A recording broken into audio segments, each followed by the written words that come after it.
Welcome to day one of the RYA Youth Nationals. So forecast today is 15 knots from the east, and we've looked at the conditions and it's coming off the hills, so it's going to be a pretty gusty, shifty day. So really what we've been talking about is just thinking about what that forecast means to each class, okay, using their knowledge from that. We're going to be expecting some big gains, big losses, bit of snakes and ladders racing really, and it's got to have a cool head on you today to really perform. Could be a big scoring day in some of the fleets, 420s, 29ers.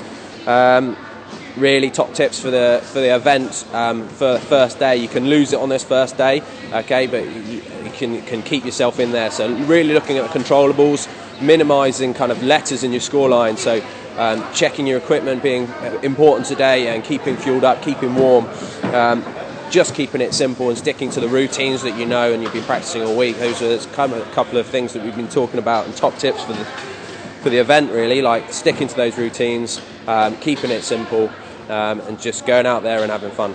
Common mistakes, as I talked about in the briefing, getting distracted by mates, and forgetting to do those routines, forgetting to do those checks, getting nervous and getting carried away and just almost pushing starts too hard towards the beginning of the week and just getting OCSs, which isn't going to help the overall scoreline.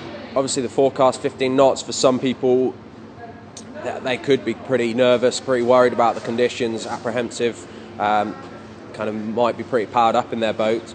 Others will be really happy that kind of those conditions have come on the first day. That could be their speciality. 15 knots, pretty breezy, so they could be going out there pretty confident.